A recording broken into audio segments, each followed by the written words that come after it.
Hey, it's Matt from Rexterra Overland Adventures. I asked you guys what you wanted to see for the next video, and you said you wanted to see a tour of the Rexterra's cockpit.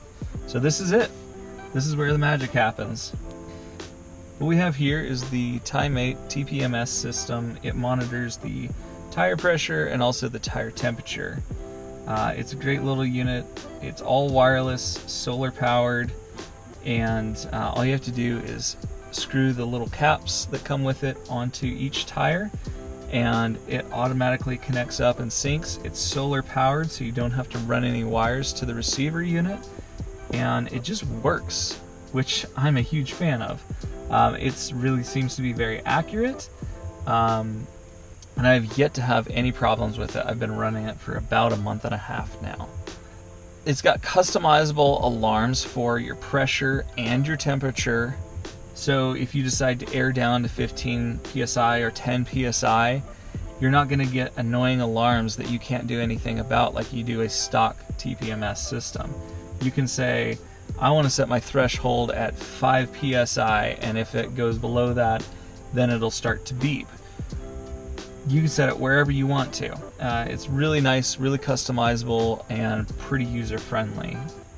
Next, as far as vehicle diagnostics go, I wanted to have an onboard readout for my OBD2 port. And so what I decided to do is I have a BAFX OBD2 scanner plugged into the port at all times. And then that is Bluetooth synced to my in-dash unit, the Hikiti 10.1-inch Android head unit. On that head unit, I have Torque Pro running. It's an app, I believe it's $4.99 on the Android App Store, and it's worth every single penny.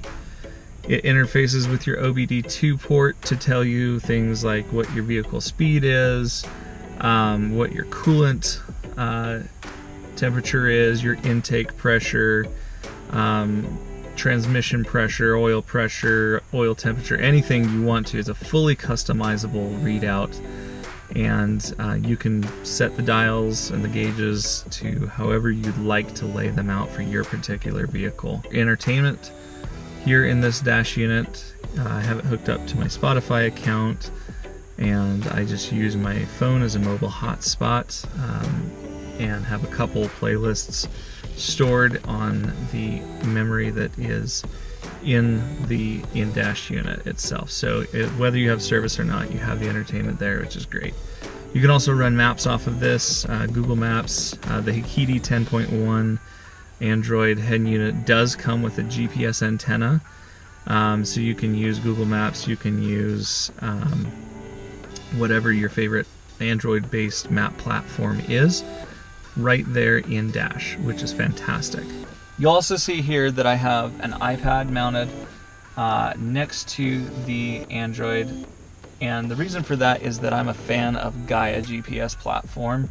I like the interface of Gaia, and I feel like its information presentation is very clear and concise. So I have an Android system and I have an iPad system.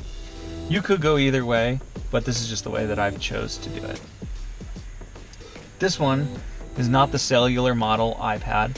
So what I've done is I have up here the Dual Technologies XGPS 150A GPS receiver.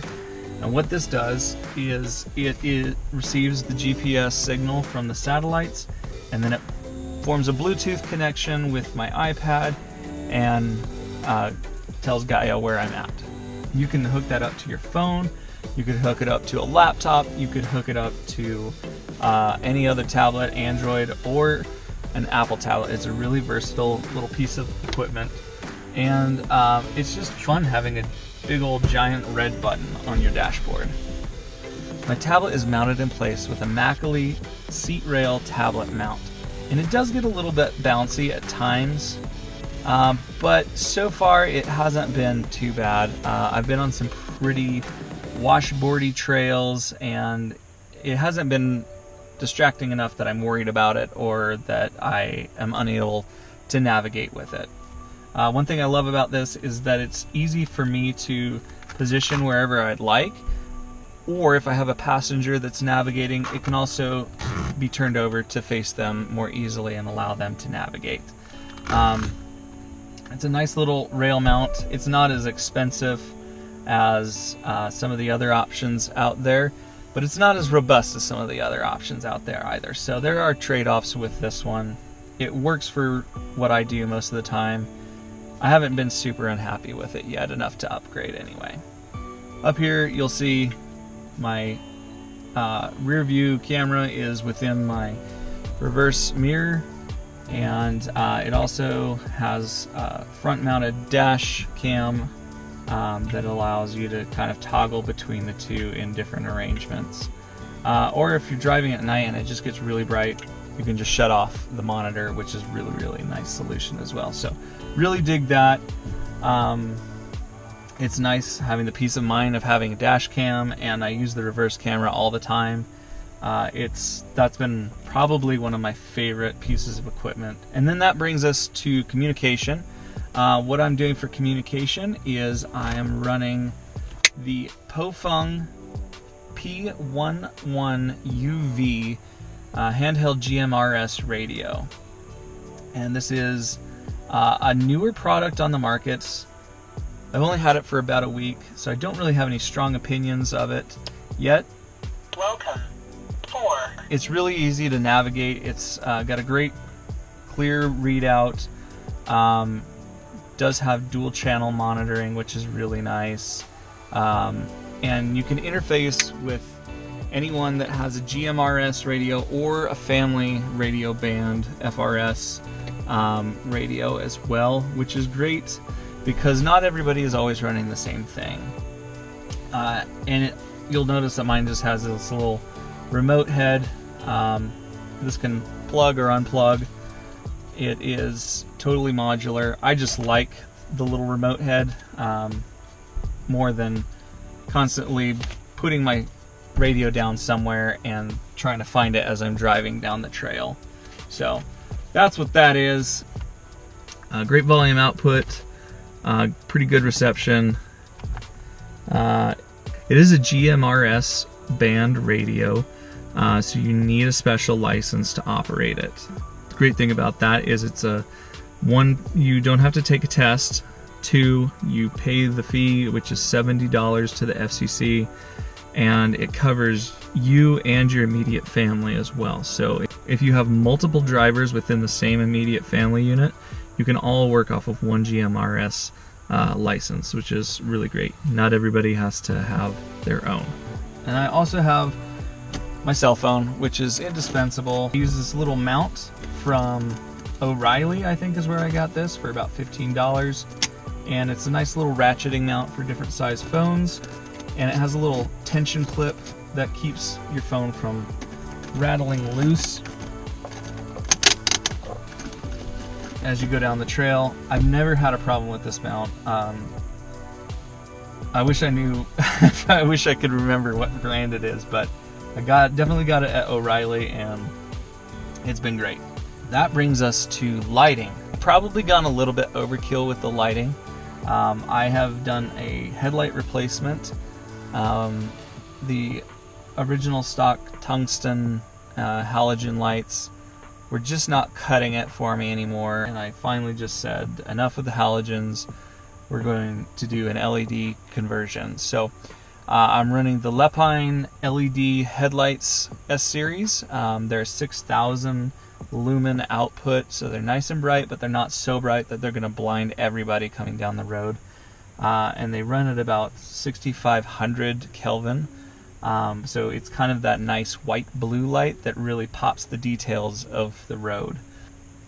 Up top, I have a 240 watt curved LED light bar. It's 42 inches from Nilight. It is a spot and flood combo bar, so it really reaches out in the center of your field of vision, and then off to the sides it projects more broadly rather than more deep, and so you get a really nice mix of coverage with that. And then I've always felt like the fog lights on the Xterra were underpowered. They didn't really make that much of a difference. They were pretty much just an aesthetic addition. I've replaced the fog lights with a 20-inch LED bar from Nilight, and it's wired into the fog light control here on the steering column. And it's a lot more powerful. It actually makes a difference when you're driving in adverse conditions like snow or fog or sleet, where the LED bar on top or your headlights may just serve to blind you further. The LED bar a little bit down lower still illuminates the road without bringing attention to the particles that are right up near your face. And then on the sides I have 2 ditch lights from Off-Road Town that are just little 3-inch pods that are bolted directly to the body panels on either side of the hood and shine just right next to the car, so as I'm navigating the trail I can see the obstacles right up next to my tires and have a good view of what's going on in my immediate area. And that is about it for the cockpit tour. Thank you guys so much for watching. If you haven't already, please subscribe and give this video a like. And if you see anything that you have questions about or that I didn't address, just leave a comment below and I'll get to it. So thanks for watching, and we'll see you next time.